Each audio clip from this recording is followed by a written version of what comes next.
Essa é a mesa redonda. Formação após a graduação em Psicologia, especificidades de diversidade e manutenção do diálogo com a profissão. Eu vou apresentar o pessoal que vai falar para vocês hoje. Igor Schutz, dos Santos, psicólogo, graduado pela Universidade Federal de Santa Catarina, UFSC. Atua como coordenador do Serviço de Proteção e Atendimento Especializado a Famílias e Indivíduos, PAEF, do CREAS, do município de Palhoça. Faz parte da gestão 2013-2016 do Conselho Regional de Psicologia de Santa Catarina, CRP12. Atua como psicólogo e coordenador do Centro de Referência de Assistência Social, CRAS, no município de Santa Maria da Imperatriz, Santa Catarina. Atuou como bolsista de iniciação científica, PIBIC, CNPq, na área de processos de aprendizagem e linguagem. Possui formação em psicanálise, experiência em clínica, atua em recursos humanos e política de assistência social. A Ana Clara da Rocha, ela é representante da Locus Partner, uma entidade filiada ao FEPSIC. É graduada em Psicologia pela Universidade do Estado de Santa Catarina. Tem experiência na área de psicologia educacional comunitária, na elaboração, coordenação e execução de projetos educacionais interdisciplinares e transdisciplinares. Especialista em gestão de risco e desastres para o desenvolvimento socioambiental.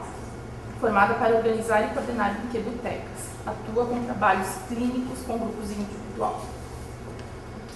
E a Rosane Lorena Granzotto, ela é graduada em Psicologia pela Pontifícia Universidade Católica do Paraná.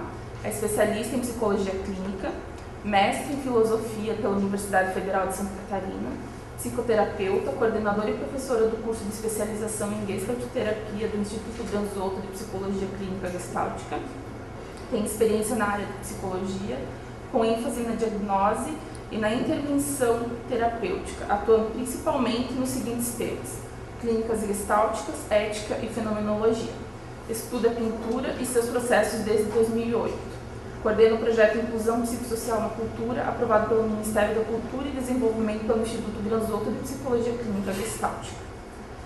Então, um pouquinho do que vai ser tratado na mesa, a emenda. Esta mesa redonda aborda aspectos relativos às especialidades em psicologia, a diversidade da formação após a graduação em psicologia em Santa Catarina e a importância da manutenção do diálogo da especialização em psicologia com a realidade da profissão.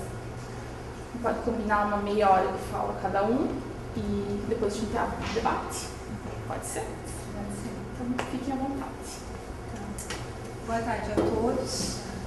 É bom tê-los conosco, né? Vou começar a minha fala de uma forma mais generalizada e depois a gente vai delineando, né? Se a gente começar a pensar que a nossa graduação no curso de psicologia ela é mais generalista, nós vamos começar a observar que a pós-graduação é uma oportunidade de a gente poder se aprofundar e se profissionalizar e exercer a nossa atividade de uma forma mais qualitativa, né? Atualmente, a graduação, né, quando nós estamos lá na nossa primeira fase, quando nós estamos cursando psicologia, nós recebemos o título de psicólogo, né?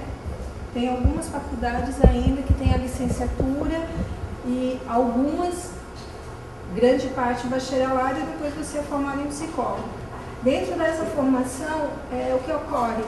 A gente acaba conhecendo um pouco desse exercício, o que nós podemos fazer enquanto psicólogos no campo de trabalho, conhecemos o mercado de trabalho, todas as possibilidades de diagnosticar e de intervir nas relações, na vida, nos grupos e etc.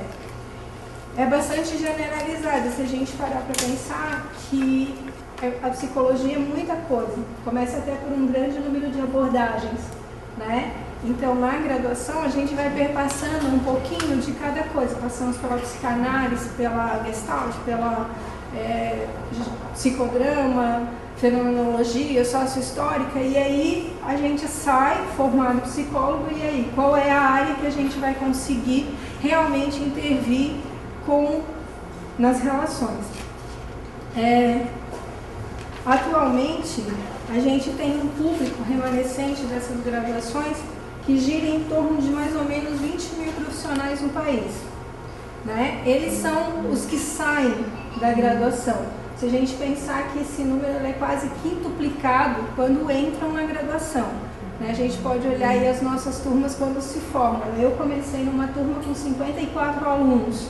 Nós nos formamos em 17, dando graças a Deus que tinham entrado 4 de outra faculdade, né, que terminaram com a gente. Então, aquele grupo de 54 terminou, na verdade, em 14.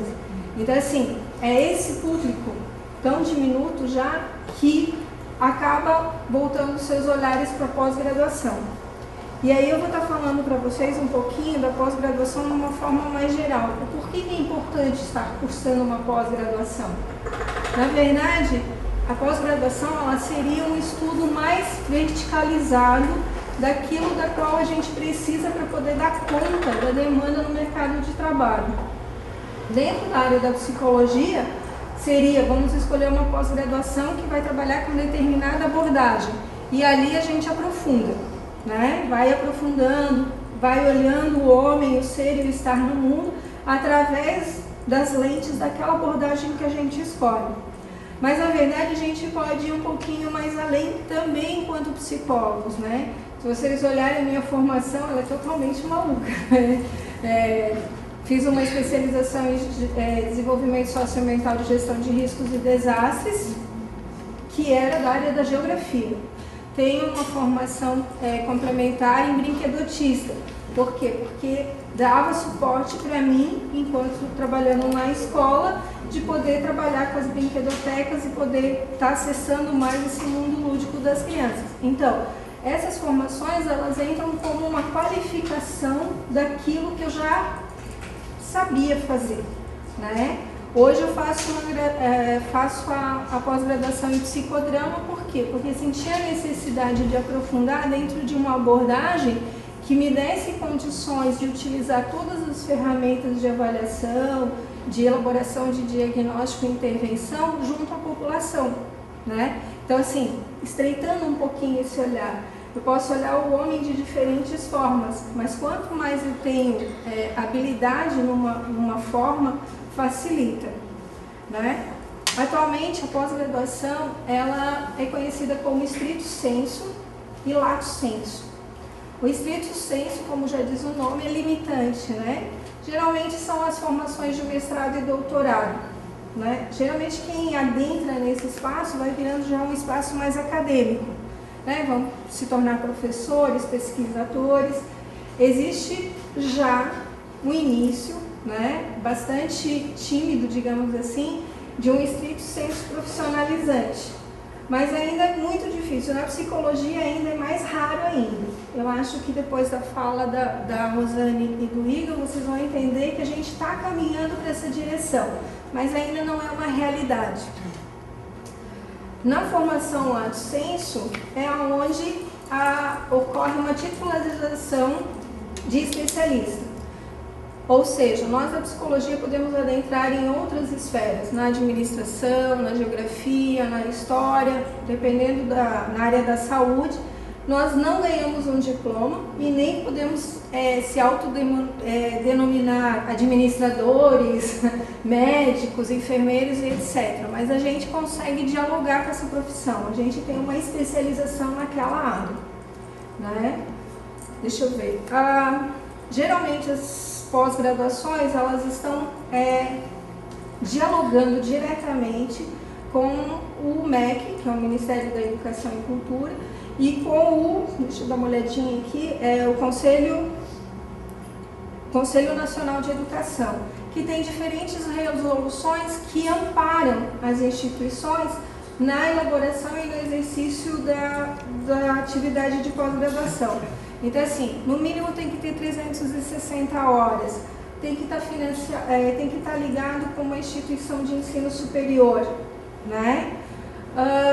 Tem mais alguma coisa que... Essas duas são as mais importantes. Então, assim, quando eu escolho a pós-graduação, eu também tenho que bater o meu olhar nisso. Está regulamentado? Eu ganho o certificado do MEC? Como é que esse certificado vem? Vem por qual instituição, né? Por exemplo, eu posso fazer numa instituição, por exemplo, que nem a minha graduação é pela Locus Patti, mas nós estamos diretamente ligados a uma instituição de ensino superior que valida aquela formação e o carimbo do MEC aparece no nosso certificado, digamos assim. Então a gente ganha o título de especialista em psicodrama, justamente por causa que está dentro dessa regulamentação.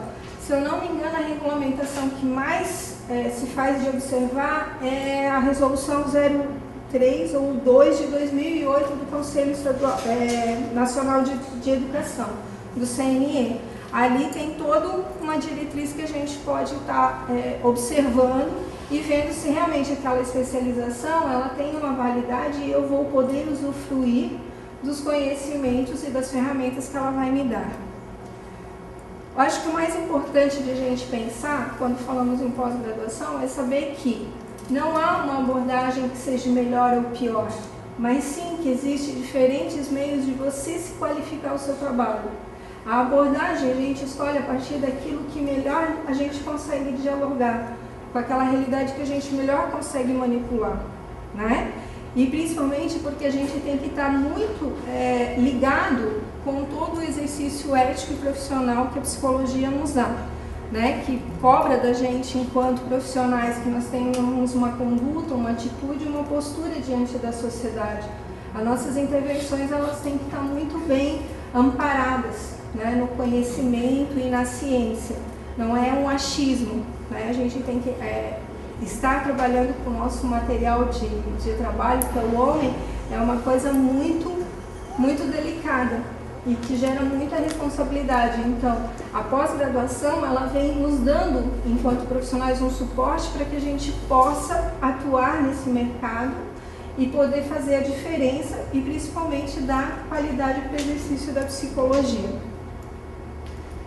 A princípio, para mim, seria isso, né? Eu acho que dá para a gente fazer aí já uma introdução de o que vocês vão trazer para a gente. Certinho? Faça bom. Bom, gente, então, eu vou falar, assim, um outro aspecto daquilo que nós até colocamos no título da mesa, o que se trata, assim, de o que se pensa, o que se deseja, que formação se deseja após a graduação. Então, eu não vou falar para vocês de pós-graduação, mas daquilo que se abre quando a gente sai da graduação. Por quê? Porque a pós-graduação, ela está bastante vinculada ao acadêmico, né? Não que não seja, né, um bom caminho, claro que é. Mas o que eu vou contar para vocês, e também é muito em cima, assim, da minha experiência, que eu estou, né, assim, tenho mais de 30 anos de formada, passei por todo esse processo de sair de uma graduação, buscar alguma coisa que eu queria, que estava, assim, de encontro com o meu desejo, não encontrei na academia, e aí busquei em outros lugares, e hoje eu tenho um instituto que oferece justamente aquilo que eu buscava na época que eu saí da faculdade. Então eu vou contar para vocês um pouco esse processo, para a gente explorar isso que é uma realidade na nossa experiência no mercado, né?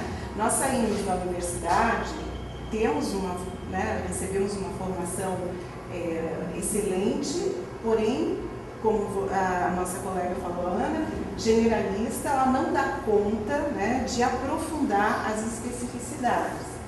E quando saímos por conta, às vezes, da nossa inexperiência ainda, né, mas saímos assim inseguros para iniciar um trabalho, né, mesmo qual seja, sei lá, ou na clínica, ou dentro de uma organização, nós saímos assim, e uma das saídas, né, para a gente lidar com isso vamos fazer algum curso, alguma formação, uma especialização, alguma coisa que nos dê mais chão, mais suporte para enfrentar, então, esse nosso trabalho, né, a nossa labuta, né, no mercado.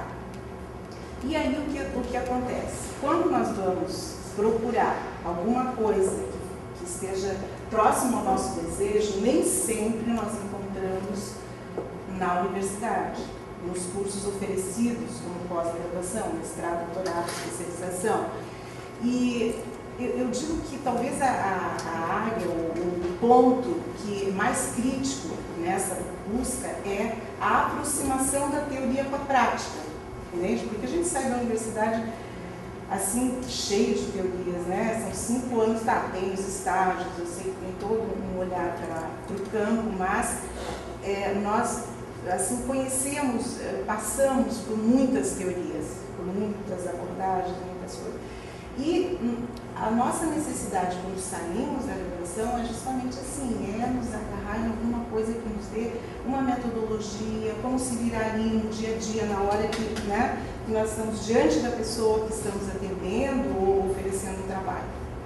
Então, acho que essa aproximação da teoria com a prática, ela muitas vezes os cursos de pós-graduação acadêmicos não oferecem. Eu estou dizendo, não estou generalizando, eu acho que em diferentes universidades nós podemos encontrar alguns cursos que têm uma boa base prática, mas isso não é regra geral.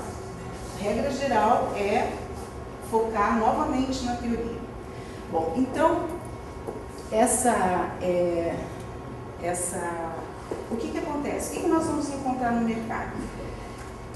Espontaneamente, o mercado vai se organizando a partir das demandas sociais que vão surgindo, nas transformações sociais, né, que os tempos, as novas tecnologias, enfim, vão aparecendo e o mercado vai se organizando de alguma maneira para oferecer aquilo que a academia ainda não oferece. Porque a academia sempre, ela espera a coisa estar mais consolidada, daí ela vai lá e pega, né?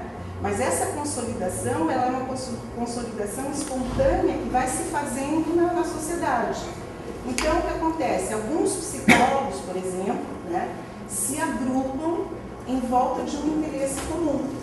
Um interesse, digamos, a gente estava falando há pouco sobre a psicologia das emergências e desastres, digamos que seja esse o interesse. Aí esses psicólogos começam a pesquisar, fazer um curso aqui, um curso ali na geografia, não sei aonde, né? E daqui a pouco esses psicólogos eles já começam a exercer uma prática e a partir dessa prática eles começam a pensar, a refletir, a criar teorias e a partir disso eles começam a oferecer cursos a partir daquilo que eles já fazem, que eles já conhecem, às vezes cursos pequenos e tal, mas que podem se ampliar, e foi nesse tipo de, nesse desenvolvimento, nesse processo, né, que se a gente for ver de forma histórica, isso vem desde o advento da modernidade, com as ciências, né, as ciências e a psicologia é uma delas, até os nossos tempos, que são tempos pós-modernos, onde a especificidade e a diversidade é gigantesca, né, gigantesca, dia a dia as coisas vão ficando cada vez mais especializadas, mais específicas, mais diversas, e a academia, por si só, ainda não consegue acompanhar o ritmo.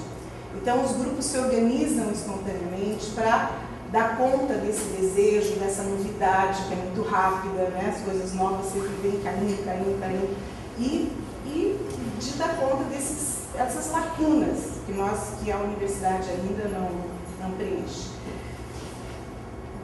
O que nós vamos encontrar então? A partir ali dos anos 80, eu mais ou menos localizo nessa época, porque eu até vivi isso, né? Começa assim a surgir muitos cursos de formação e isso foi se proliferando. Cursos que inicialmente eram muito ligados à psicologia clínica, até em função das diferentes abordagens, né, que começam a se diversificar enormemente, e então começam a aparecer os cursos de formação clínica em psicodrama, formação clínica em gestalterapia, formação clínica em existencialismo, em psicanálise, etc. Esses cursos de formação eram cursos que visavam, digamos, formar, né, profissionais, terapeutas, psicanalistas ou, enfim, clínicos, psicólogos clínicos, que se dedicassem ou que soubessem, que aprendessem uma metodologia específica, muito específica, daquele olhar teórico, né? Então era muito específico. E esses cursos, eu lembro da minha trajetória, eu sou uma gestalterapeuta, né? Assim, sempre fui, mas não aprendi isso na graduação. Aliás, nem vi isso na graduação. Aliás, eu acho que nem tinha chegado no Brasil ainda naquela época, eu sou bem velhinha já. Aí, o que aconteceu? Quando eu saí da graduação, uns 3 anos depois, eu fiquei sabendo, eu recebi uma correspondência que tinha uma associação de psicólogos que era do Vale do Itajaí, do Norte e Vale do Itajaí, que estavam trazendo um grupo de São Paulo que ia dar um workshop sobre gestalterapia. Eu vou ver o que é isso, né? Uma coisa nova, vou lá, bom. Foi, digamos, não sei se foi a minha sorte ou a minha desgraça, porque eu nunca mais saí daquilo ali. Me apaixonei e continuei, isso foi em 82, muito tempo. E aí eu fiz uma formação, esse grupo oferecia uma formação. Você vê, era um grupo de psicólogos na época ligado aos SEDES, Sapiência, né, de São Paulo. Eles vinham a Santa Catarina, eles vinham assim, todo mês vinha um. Eles eram um grupo de 4 só, pequenininho. Mas profissionais que hoje são uma pessoa já falecida, mas são considerados, eles são os ícones da gestalterapia do Brasil, são os mais antigos, os mais respeitados, né? E eles vinham e eles ofereciam o que para nós? Eles ofereciam aquilo que eles tinham aprendido de gestalterapeutas americanos, né? Que tinham de fazer formação lá. E assim foi a formação. E sabe como é que era a formação? Era assim, só vivência. Era só passar por experiência terapêutica, 3 anos assim. Não tinha uma linha de teoria. Uma linha. Eles diziam, ó, tu quer ler, lê esse livro, lê aquele. Mas aqui a gente vai viver, vai experimentar. Claro, eu acho que é bem radical também. Hoje, por exemplo, o curso que nós damos, ele tem muita vivência, mas ele tem também aquela carga teórica necessária, importante, né? Mas era uma radicalização que trazia talvez uma coisa que fazia falta para a gente, né? Uma coisa assim, a gente se alimentar, se desenvolver, amadurecer, se conhecer, né? Enfim, se preparar para ouvir o sofrimento do outro. E isso necessita um trabalho, né, visceral. E isso eu fiz lá nos anos 80. Bom, o que aconteceu é que, me formei, comecei a trabalhar, e me associei com colegas que tinham feito a mesma formação, a gente fizemos 3 anos de supervisão com o supervisor de São Paulo, ele foi, até que nós resolvemos aí montar um grupo de estudo para estudantes de psicologia da UFSC, Florianópolis. E dali 2 ou 3 anos, nós montamos uma turma de formação, porque nós já nos sentimos seguros e suficientemente já com uma prática, né, de mais de 5 anos, consolidada já, para poder ensinar alguma coisa. E aí nós começamos a estruturar um tal curso de formação, e aí já colocamos um pouco mais de teoria e fizemos do jeito que a gente achava. Nós não estávamos ligados a ninguém, né? A MEC, eu não sei quem, né? E esse curso começou a acontecer desde 89, quando eu comecei a dar curso a formar terapeutas em 89. De lá para cá, isso foi se constituindo cada vez mais, montamos um instituto. O que aconteceu é que, assim como esse curso que eu estou relatando para vocês, muitos outros cursos de formação também, em terapias cognitivas, em psicodrama, em psicanálise, foram se estruturando e foram atendendo, foram oferecendo essas metodologias, né, essas práticas para esses psicólogos que queriam fazer. Hoje, os cursos de formação, eles não se restringem à área clínica. A gente tem, por exemplo, cursos de formação em psicologia jurídica, em clínica do trabalho, em outras áreas que aparece uma coisa, avaliação de curso de formação, não é uma especialização acadêmica, é um curso fornecido por uma determinada entidade que tem um agrupamento de psicólogos que se especializaram naquele tema, seja por meios acadêmicos ou qualquer outro, ou principalmente pela prática profissional. Bom, o que aconteceu foi que, por volta, aliás, ali no ano 2000, acho que foi que saiu a resolução do CFP, né? No ano 2000, o CFP legalizou, depois eu acho que o Igor vai falar melhor, trouxe uma resolução que regulamentava o título de especialista.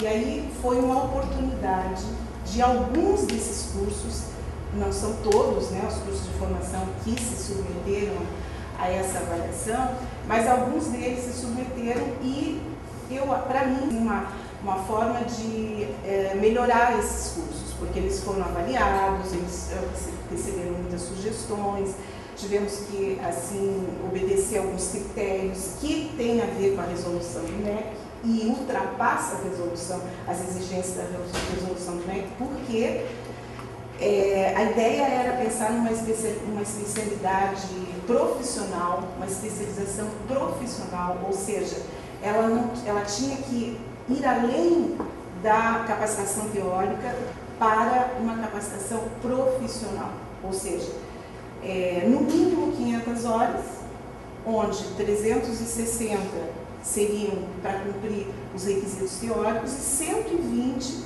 dedicada à prática supervisionada por profissionais com formação acadêmica, no mínimo especialistas, mestres e doutores, e com um mínimo de prática profissional, entende? No mínimo de 5 anos de prática profissional, para ser um supervisor. O que garante isso? Garante essa especificidade da formação profissional, né? O aluno está sendo trabalhado, está sendo orientado por alguém que pôs a mão na massa, entende? Que vai lá, que atende, que sabe, que se experimentou naquilo, né? Errou um monte, acertou e tem o que ensinar. Então, isso vigora já eu não sei se foi 2000, o meu curso eu credenciei em 2002, então... acho que foi um dos primeiros. Foi um dos primeiros em gestalterapia, acho que aqui em Santa Catarina foi o primeiro curso credenciado nosso. E tenho o quê? Uns 12 anos, já foi recredenciado a cada 3 anos, então eu acho extremamente assim, sério, rigoroso o processo, porque a cada 3 anos tu recebe 3 profissionais designados pela ABEP, que vem, que entrevista um aluno, entrevista o professor, entrevista a coordenação, olham todos os documentos, olham os prontuários, verificam tudo para ver se o curso está atendendo, né? Se ele está realmente fazendo aquilo que está no seu programa, no seu projeto de ensino. Então é uma coisa bastante séria. E esses cursos de especialização, né, por que eles, os chamados cursos de especialização profissional, eles têm, assim, o que caracteriza, né, esses cursos? Por que eles são diferentes dos outros? Por quê? Eu acho assim que eles têm peculiaridades. Eles têm uma carga horária, uma carga teórica mínima, né, de 360 horas. Agora, essa carga horária teórica, né, essa teoria, ela é lecionada por um grupo de professores que tem que ter a formação acadêmica, eles têm que ter uma titulação mínima. A gente tem uma percentagem que tem que ser cumprida, tem que ter tanto por cento de mestre, tanto por cento, né?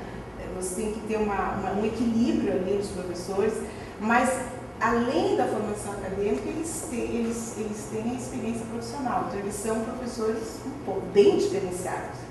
E outro detalhe, a experiência profissional é naquela área específica do ensino, daquela especialização, que não é muito simples de você conseguir.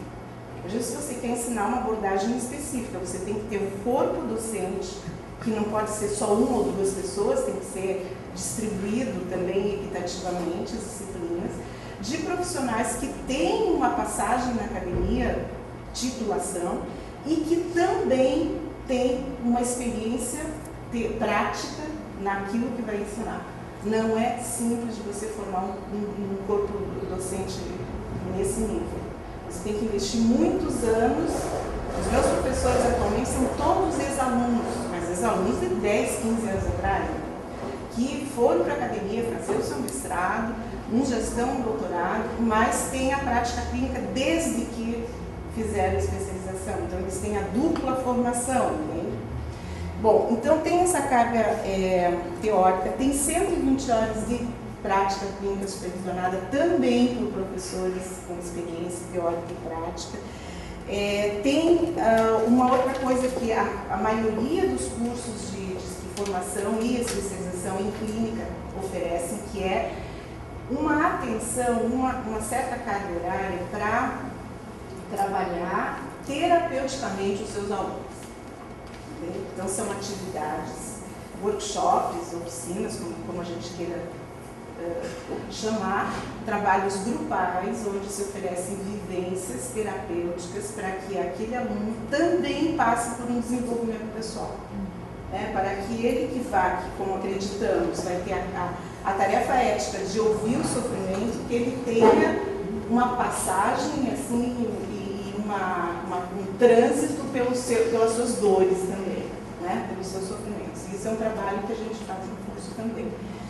E, além disso, a gente tem também a produção teórica, um TCC, um artigo de conclusão, que é também um incentivo para desenvolver a autoria, para que a pesquisa, para que aquele aluno não fique só na prática, mas que ele também possa pensar sobre aquilo que ele fez e produzir alguma coisa para ser publicizado.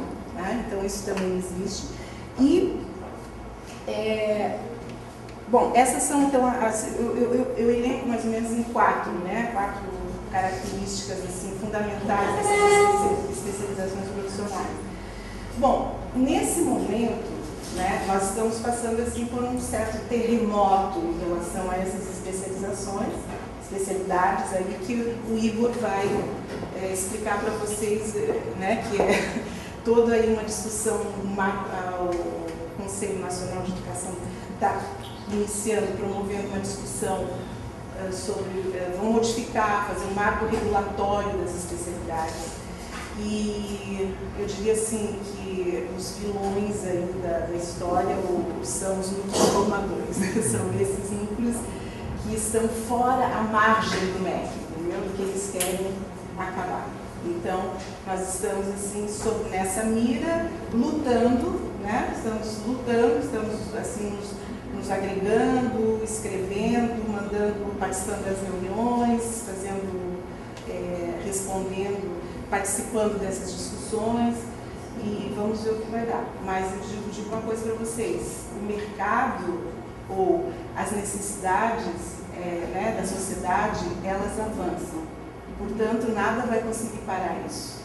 Se o MEC barrar, disser, não, vocês não podem dar título de especialista ou dar curso de especialista, ok, a gente não dá mais curso de especialista, mas a gente continua dando formação de terapeutas. E aí a gente segue o caminho. Obrigada. Bom, pessoal, eu sou o Igor, eu sou psicólogo, eu trabalho na assistência social na região da Grande Florianópolis e a partir do ano passado eu entrei no 8º plenário do Conselho Regional de Psicologia, no qual tenho coordenado o eixo assistência social da Comissão de Políticas Públicas e também participo da CAT, que é a Comissão para Avaliação de Concessão de Títulos de Especialista. E é nessa questão da CAT, da participação na comissão da CAT, que eu venho trazer a fala da representação do Conselho Regional de Psicologia sobre essa visão, tanto em termos da formação, da pós-graduação, do após-graduação e nessa identificação de especialidades não só acadêmicas, mas profissionais. Então, vim trazer algumas temáticas aqui para a gente abordar. A primeira questão que eu queria colocar é pensar como que o sistema conselhos, pensando o Conselho Federal de Psicologia, os CRPs, chegaram a essa questão, a esse formato de especialidades em psicologia. Havia uma ideia inicial, então, já no avanço desde a regulamentação da psicologia enquanto ciência e profissão, havia já algumas ideias que elas estavam colocadas e que elas necessitavam, desde da regulamentação da profissão, de um certo avanço. Mas, num determinado momento da sociedade, num determinado momento da própria psicologia, se considerava que essa questão de especialização ela já estava dada, ela não era algo que iria se criar necessariamente, ela já estava dada e colocada.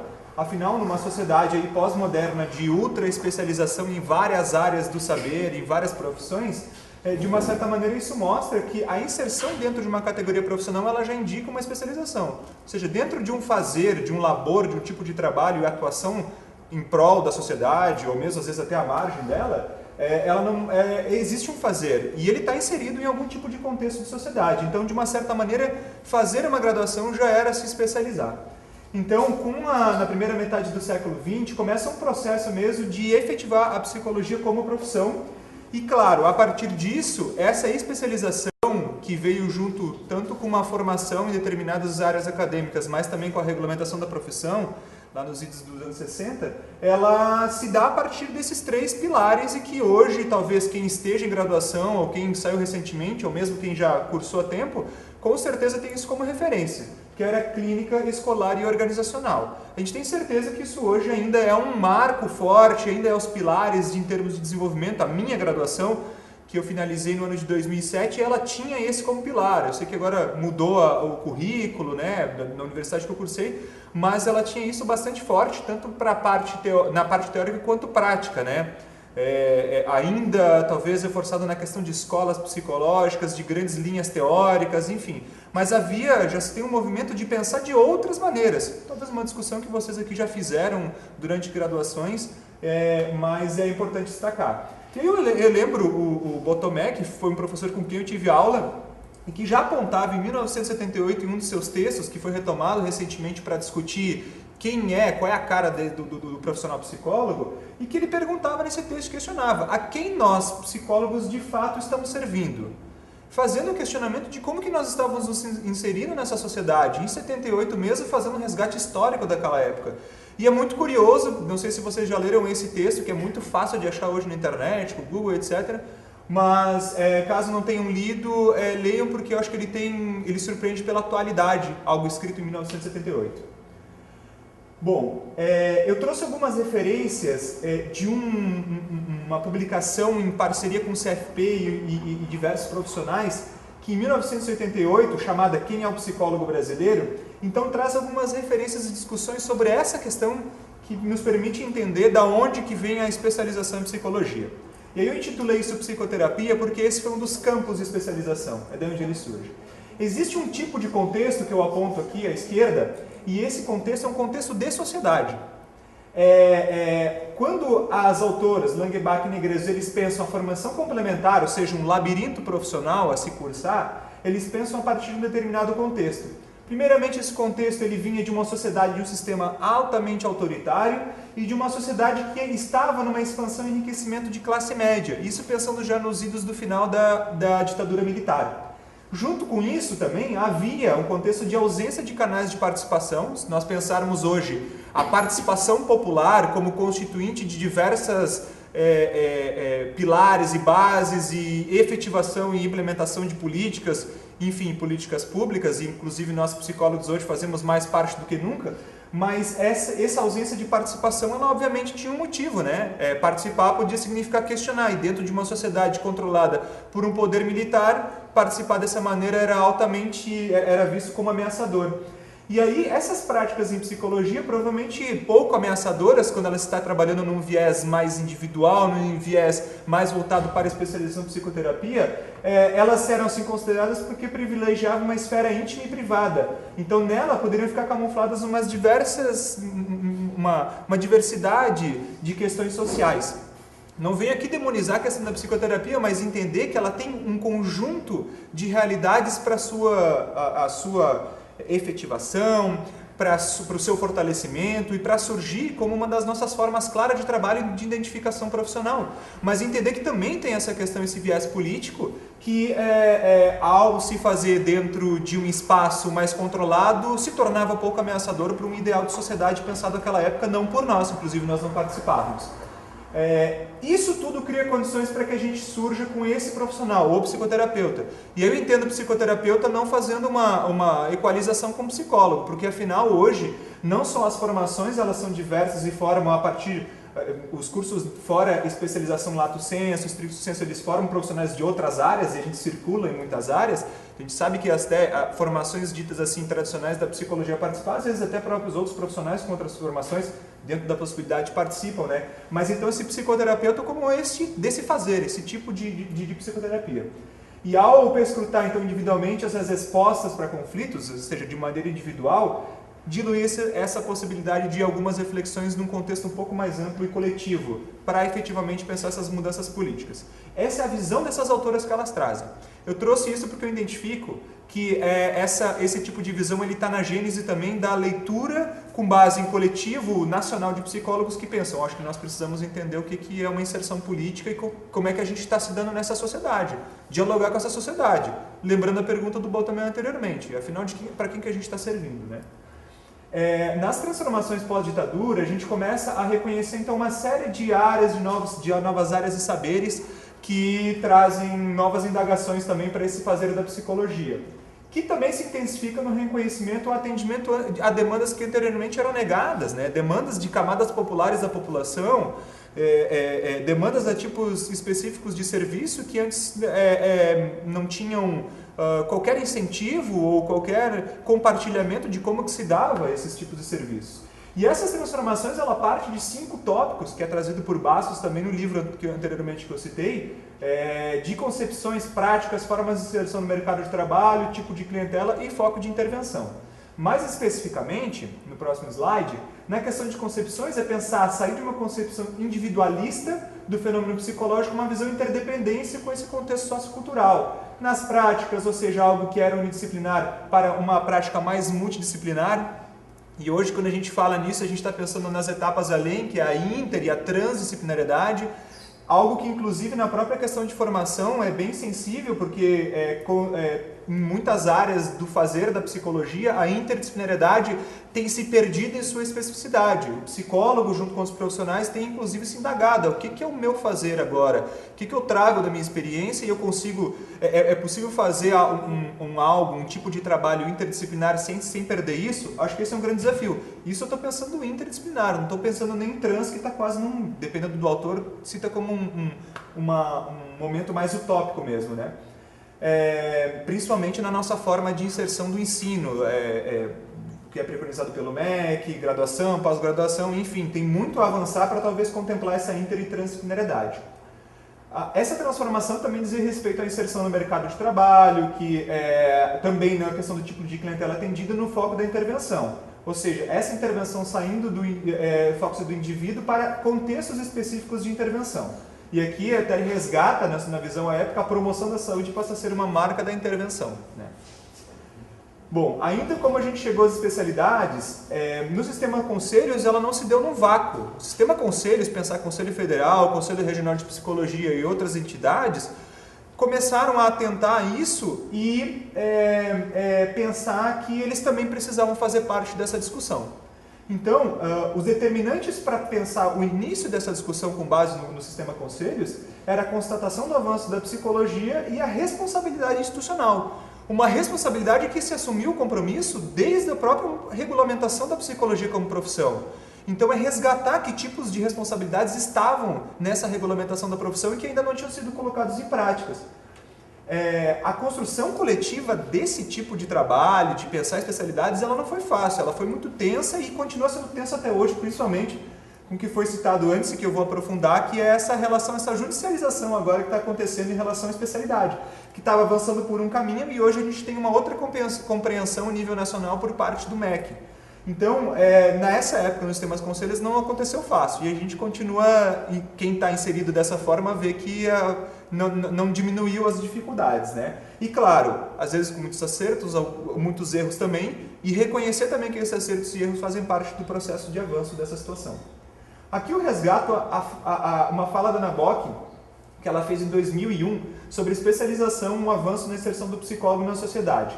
Então, para ela, a pergunta a se responder do porquê registrar as especialidades, e a Ana Bock como participante do Conselho Federal de Psicologia, então, como presidente, né, ela trazia algumas respostas a essa pergunta. Na visão dela, formalizar esse título é reconhecer o acúmulo de conhecimento, é reconhecer que esse tipo de regulamento ele ordena a possibilidade de aprimoramento profissional, e que demarca especialmente uma demanda social por alguns tipos de serviços específicos, inclusive fornecendo a possibilidade de se aumentar a credibilidade nesse profissional psicólogo formado e especialista. Outras questões que ela cita aqui é que mesmo com o reconhecimento da especialização profissional, se mantinha ainda a visão da formação generalista, essa que a gente tem. Mas ainda assim pensando na pós-graduação como uma formação especializante, algo que vai além dessa graduação generalista.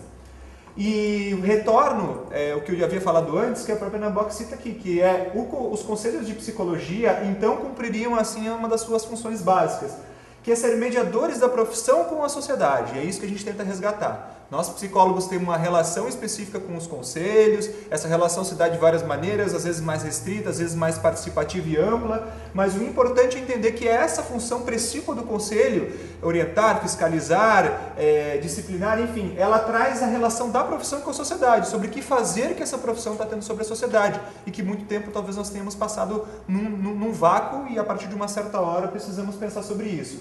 E responder também pela qualidade dos serviços que estavam sendo prestados naquele momento, né? Não deixar as coisas ao sabor do mercado. E é isso que ela destaca nesse último ponto, porque existe uma perspectiva, e existia à época, uma perspectiva neoliberal de desregulamentar, não só na psicologia, mas para praticamente tudo, organizações, ensino, etc.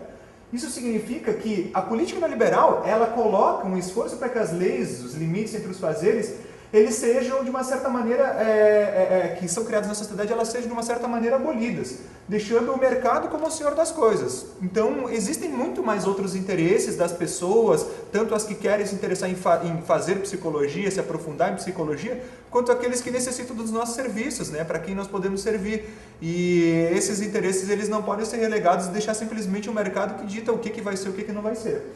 E por isso, é nessa visão dela que se demarca socialmente a profissão do psicólogo. Alguns destaques eu faço aqui, que as especialidades regulamentadas, elas são profissionais, e essa questão está na centralidade do debate. A partir do momento que o sistema Conselhos de Psicologia reconhece as especialidades em psicologia, ela está reconhecendo as especialidades profissionais, na atuação, na profissão, na prática específica, numa relação óbvia com o diálogo de formação, de graduação, pós-graduação, em especial pós-graduação, mas só que ela tem uma diferenciação também na questão acadêmica profissional. Existe em alguns momentos uma confusão entre essa questão, mas é importante lembrar que nessa diferenciação entre a especialização acadêmica e profissional, que se junta também para reconhecimento da especialidade, ela reconhece a universidade como um lugar onde se extrapola a produção de ensino. Ou seja, esse ensino, essa forma de se ensinar, de se aprender, ela se dá em tantos outros lugares, de tantas outras formas, e a psicologia vem mostrar isso. Na verdade, para a sociedade como um todo, que é o próprio campo da formação, né? Antes mesmo de muitos espaços da psicologia serem especializadores, formarem especialistas, seja lato sensu ou seja reconhecidos pelo CFP, já existiam esses lugares de formação. Eu mesmo fiz um espaço de formação que foi como citado antes no meu currículo, que é de psicanálise. Então, já existem esses espaços. E na época que estava se levantando o que era esse psicólogo especialista, se identificou que a psicologia estava no topo entre as profissões que mais procuravam especialização, mais procuravam conhecimento após a sua graduação. Então, poxa, se a sociedade está dizendo isso, os profissionais também, não há como os sistemas conselhos não reconhecer isso. E o último destaque que eu faço é que também para isso, hoje a gente tem um grande desafio que é a organização política dos cursos de especialização. Pensar que eles estão inseridos nesse contexto e a gente vê isso bem nesse momento nosso que a gente está de luta, de que a organização nossa de afinar esse diálogo, de trazer as demandas de todos, elas trazem a necessidade de romper esses muros que estão colocados inicialmente talvez por diferenças teórico-metodológicas, mas de um interesse em comum, que é esse avanço como um todo da psicologia, dos psicólogos e da sociedade. Então, focar nesse eixo comum que de uma certa maneira nós conseguimos encontrar entre todos. Aí eu vou entrar um pouco mais nas resoluções, o que fundamentou essa questão das especialidades em psicologia. Primeiramente, que a Lei 5766 de 71, que é regulamentada pelo decreto, o 79.822, ela cria os conselhos federal e regionais de psicologia e define entre os artigos o B, C e D, que orienta, disciplina e fiscaliza o exercício da profissão de psicólogo, né, no caso do Conselho Federal, expede as resoluções necessárias ao cumprimento das leis em vigor, define os limites e competência do exercício profissional, e é esse que deu base para pensar algumas questões que vieram a montar, a criar as resoluções relacionadas ao exercício de psicologia, mas principalmente às especializações. No artigo 10º também prevê que todo profissional de psicologia, para o exercício de sua profissão, deve se inscrever no Conselho Regional de sua área de ação. E no artigo 11 ele diz que os registros serão feitos nas categorias psicólogos e psicólogos especialistas. E isso já estava em 71. Então, quando nós temos a nossa CIT, a CIP, a nossa carteira profissional, ela diz, a gente tem lá a anotação de psicólogo, é ela que atesta, mediante um conjunto de questões, inclusive a inscrição no conselho, de que somos psicólogos e estamos habilitados a atuar. E ela já previa de psicólogo especialista, só que de 71 até um certo momento não tinha sido feito nada, em respeito a isso, a psicólogo especialista. Então, em 99, a APAF, que é a Assembleia de Políticas de Administração e das Finanças, a instância deliberadora máxima junto ao CFP, decidiu, ou seja, junto com o CFP e com todos os representantes de conselhos regionais de psicologia, que fosse constituído um grupo de trabalho para tratar dessa questão dos psicólogos especialistas. A partir desse grupo de trabalho, alguns elementos iniciais eles começaram a surgir como disparadores. Algumas perguntas, assim, né? E duas delas eu trago em destaque aqui. A primeira é, existem especialidades em psicologia? Unanimemente, aquilo foi respondido como sim. E elas existem porque decorrem da evolução da psicologia como uma ciência e profissão. Então, elas já estão colocadas, já estão dadas. E outra pergunta era, para que e para quem serve essa criação do registro de especialistas? E a resposta dada à época por esse grupo de trabalho era que elas servem para ordenar o campo, sistematizar conhecimento, aprimoramento profissional, com o consequente aumento da produção teórica e fortalecimento da representação social. Então, com essas duas perguntas, já se justificou esse grupo de trabalho e o avanço para algo em termos de reconhecer as especialidades. E aí, a gente vem com as resoluções. Então, aí nos idos de 2000, na resolução CFP 014 de 2000, já edita com 9 especialidades em psicologia, e na sequência, a 02 de 2001 é a que regulamenta a primeira resolução, dando uma série de regulamentos, de institutos, uma série de situações que colocam como que se dá os títulos especialistas, e também depois vão vir outras resoluções que vêm auxiliar nisso. Essas outras resoluções, também pelo próprio credenciamento de quais cursos podem fornecer o título especialista, elas são depois consolidadas na resolução CFP 013 de 2007, que ela consolida tudo a respeito do título especialista e as normas e procedimentos para o seu registro. Então é essa hoje que a gente tem como base para a questão de títulos especialista. E a partir desses grupos de resoluções são criados então as CATs, as Comissões de Análise para a Concessão do Título Especialista. Essas comissões elas são localizadas em cada Conselho Regional de Psicologia de cada estado, é a comissão do qual eu faço parte, e nós estamos dialogando, estamos dentro dessa matéria, né, de especialista. A gente tem participado de eventos, como é o caso aqui, e também feito todos os trâmites junto com a parte, o corpo funcional do Conselho de Psicologia, para poder avaliar a concessão para cada psicólogo que solicita o título de especialista. Segundo essas resoluções que a gente tem aí colocadas, ele pode solicitar, o psicólogo, e não sei se é de conhecimento de vocês, acredito que seja, inclusive a gente tem os próprios folders, que agora a gente está refazendo esse folder para deixar ele cada vez mais claro, mas existem modalidades para poder solicitar o título de especialista. Por conclusão de curso de especialização credenciado pelo CFP, e aí existe todo um conjunto de informações que os cursos se credenciam, e aí a pessoa pode procurar uma lista atualizada no site do Conselho que diz quais cursos são credenciados, e o próprio curso também já utiliza isso para dizer que é credenciado e que tem um reconhecimento de um conjunto de ações que são feitas em parceria com a ABEP para verificar o que esse curso fornece, para dizer é um curso de especialização que está estabelecido, está condizente com o que foi estabelecido na resolução. A aprovação de concurso de provas e títulos, que são feitas periodicamente, são inclusive divulgadas, amplamente divulgadas, esse concurso de provas e títulos. E o último, que é a comprovação de pelo menos 5 anos de experiência na área respectiva de especialidade. Esse último ele acontece somente mediante o reconhecimento de uma nova especialidade. Quando entra uma nova especialidade, ele é exclusivamente o reconhecimento daquela especialidade através dos 5 anos de experiência na área. A primeira resolução, aquela que eu citei, de 2001, ela trazia 9 especialidades, depois foram criadas mais 2 e hoje a gente está com 11 especialidades em psicologia. Na primeira resolução, ela trazia, quando foi instituída ela e os profissionais foram solicitando os títulos especialistas, todos eles foram uma gama enorme de experiência profissional, obviamente. Então, a partir de um certo momento, só com as novas especialidades que se consegue através dessa terceira modalidade que eu falei. Essas são as nossas modalidades hoje. Então, a gente tem psicologia clínica, psicologia do esporte, psicologia do trânsito, psicologia escolar educacional, psicologia hospitalar, psicologia jurídica, psicologia organizacional do trabalho, psicomotricidade, psicopedagogia, psicologia social e neuropsicologia. São as especialidades que surgiram inicialmente as 9 superiores e depois a psicologia social e neuropsicologia vem também. E claro, esse é um trabalho constante de aprimoramento, porque o reconhecimento ele é de um conjunto de realidades que dizem, que reconhecem do porquê aquela especialidade naquela área.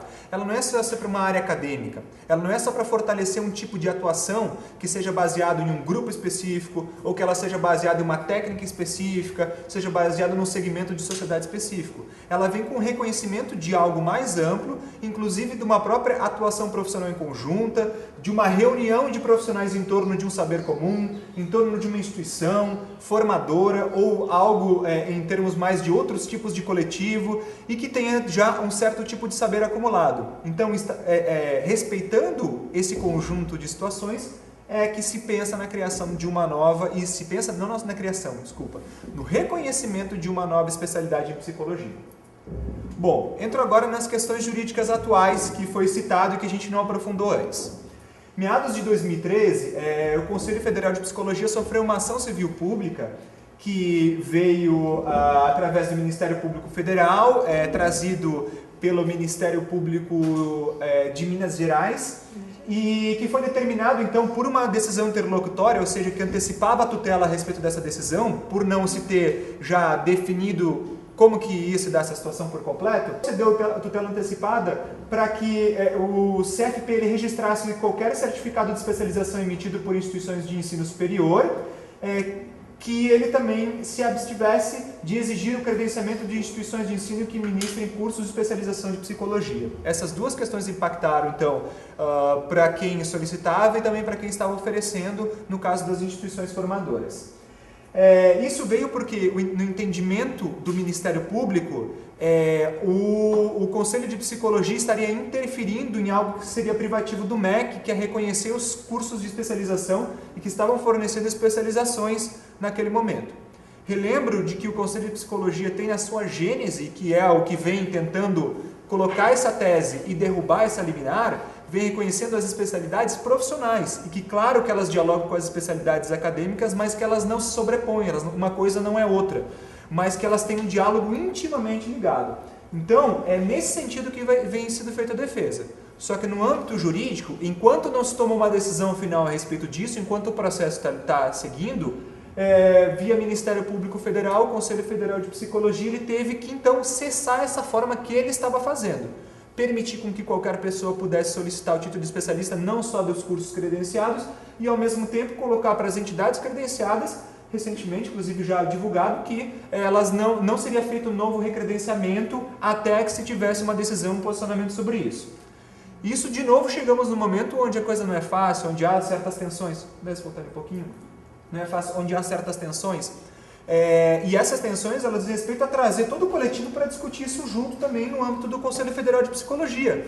Pensando que agora, 2013, 2014, nós tivemos também uma mudança de gestão, nova gestão assumindo, e que precisamos, todo mundo, avançar em conjunto e trazer já os avanços que tinha sobre essas resoluções e sobre essa discussão em termos do título de especialista e dessa problemática que surgiu.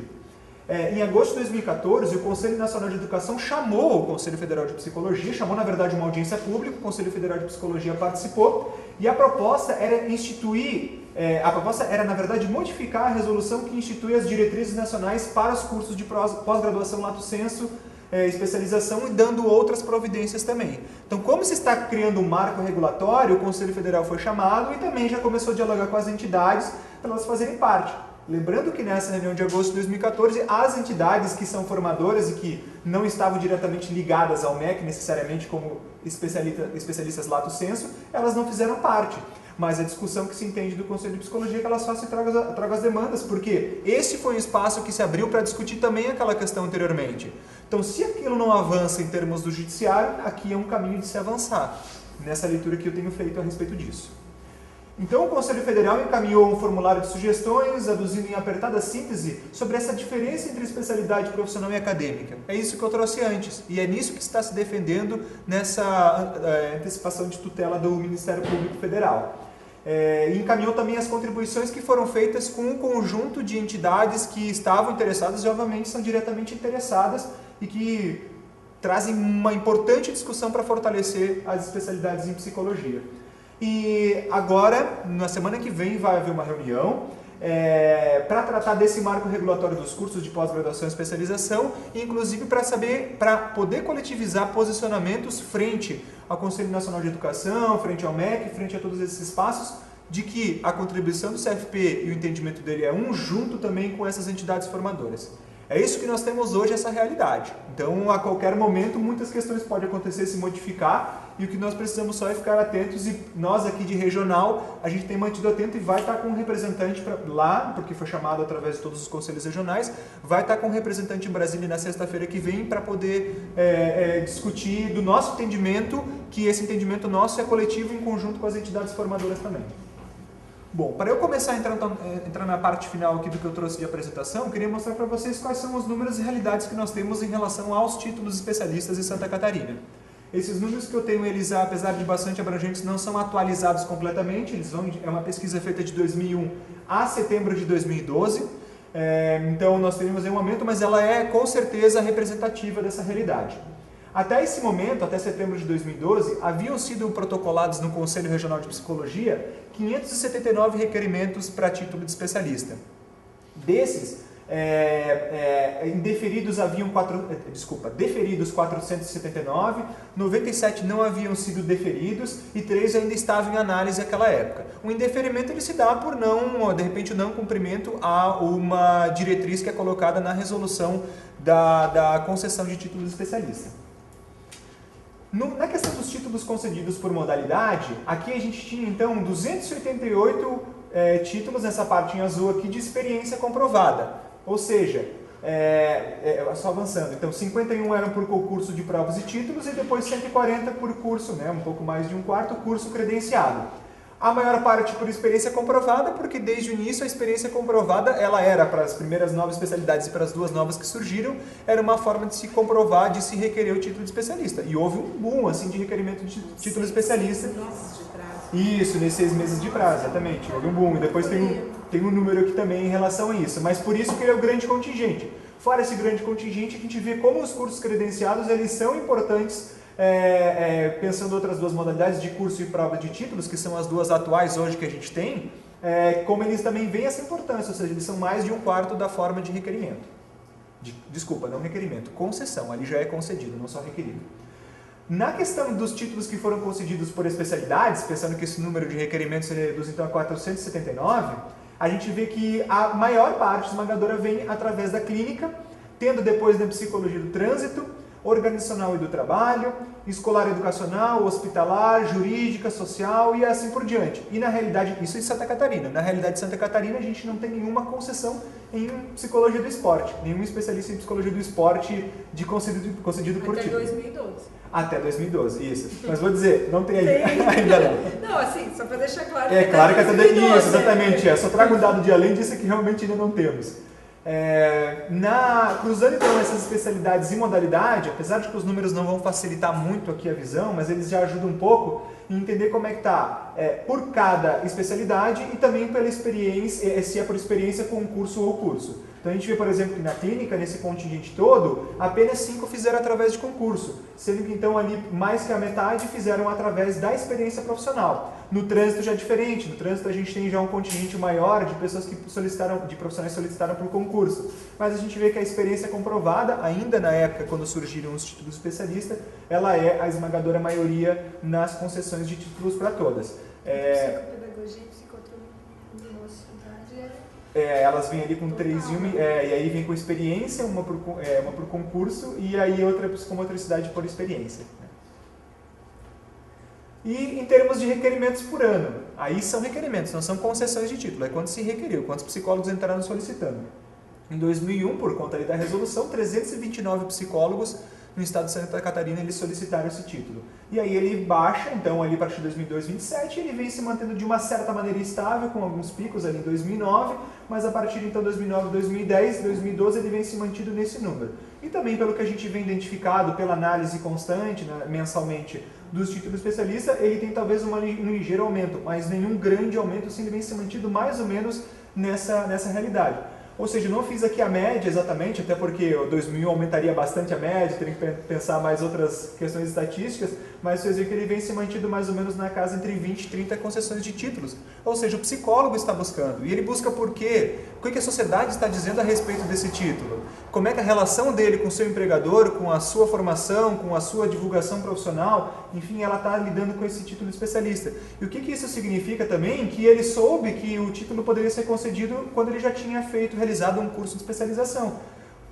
Eu acho que isso traz aquele dado que já foi verificado na gênese de pensar a especialização em psicologia, de que continuamos uma profissão que ainda busca se especializar. Busca porque acredita que é algo necessário, que é possível, que é importante, porque diz respeito a como o mercado de trabalho diz, porque a nossa formação continua generalista e que a gente precisa voltar para uma ou algumas especializações. Então essa é a realidade que eu vim trazer para vocês a partir do Conselho de Psicologia. Me coloco à disposição para a gente discutir esse assunto. Muito obrigado. Estou pensando, estou impactado.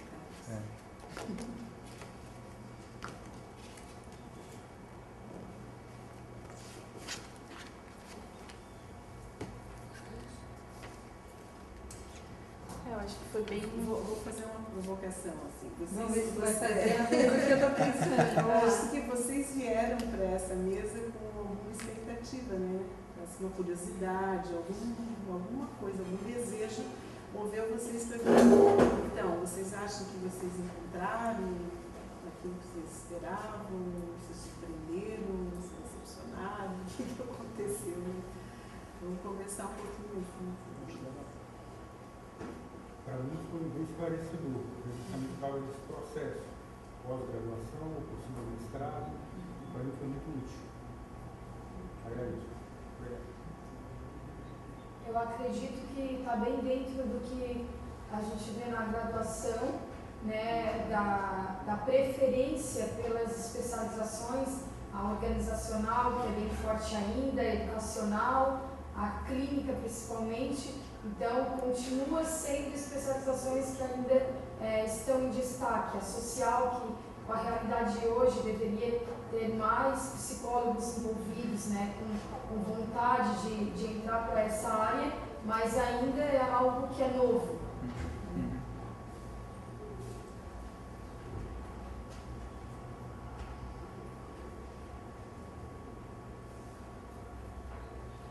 E é algo que é novo dentro de um contexto, né? Estávamos conversando, eu esqueci o nome dela agora, que ela estava falando das alterações, das discussões da graduação mesmo, né? De como essa grade curricular, a Sandra, como essa grade curricular, ela vem, né? Se a gente pegar aqui, se a gente começar a discutir como que nós nos graduamos, né? Tem alguns disparates, né? Tem algumas coisas que hoje vocês têm que eram brigas talvez que nós, na nossa graduação, ficávamos assim, chegamos no mercado de trabalho e agora, o que eu faço com isso? Né? Como é que eu adentro nesse espaço? Né? Eu lembro que quando eu me graduei, a maioria, toda a minha turma, né, que era enorme, né, 17, mas assim, toda a minha turma foi para o serviço público, foi para os CRAS, para os CRES, para a PSF, né, porque era PSF ainda, né, agora é ESF, né. Então assim, por quê? Porque nós estávamos totalmente capacitados para chegar lá, enquanto profissionais da psicologia, estar naquele espaço. Enquanto tinha outras graduações que estavam se remodelando para conseguir entrar dentro desse espaço. Né? Hoje, por exemplo, semana passada eu estava conversando com uma graduanda da UFSC e ela dizia assim, nossa, aquilo está uma confusão, a gente está tendo que ter reposição de horas de graduação para a gente poder se formar em psicólogo, políticas públicas, umas outras particularidades. E aí eu olhei assim, que bom que isso está acontecendo na graduação, né? Por quê? Porque é esse público que vai compreender a importância das especializações, né? Principalmente de saber que o MEC dá 360 horas, mas é de teoria, E toda a especialização, ela requer a prática, né, que vem a coisa da supervisão e da terapia também. Então é muito importante que a gente consiga perceber a importância disso quando a gente for procurar o nosso espaço de formação, além da formação. Na faculdade que eu estudo, né, na Exucra, em Criciúma, eu sou da 8ª fase de psicologia, estou terminando o estágio clínico, mas a 9ª e 10ª fase é com educacional e organizacional, carga de 100 horas durante o ano, né? Então, mas como eu falei, são sempre essas 3 especializações. Eu tenho bastante interesse em social também, mas não é algo que a gente encontra para a gente poder estar botando em prática mesmo, né? A graduação ela não oferece. Geralmente são essas 3 especializações. Para esse tipo de atuação e que vão beber de várias fontes, obviamente. E hoje eu acho que a gente tem que entender, isso, assim, acho que talvez a gente crie essa maturidade mesmo de entender o que as formações contribuem e de que maneira, né? E aí realmente não fechar, porque daí a gente não iguala a psicologia social à atuação em assistência social. A gente não iguala necessariamente psicologia clínica como especialidade à atuação, por exemplo, numa política pública de saúde ou mesmo só na clínica tradicional, em clínica ampliada ou o que seja, né? Eu acho que existem muitas possibilidades e experiências colocadas aí para a gente ir avaliando, conhecendo e formar uma praxis mesmo, que é essa constante interlocução entre prática e teoria. Eu acho que é interessante quando a gente começa a ver isso, né?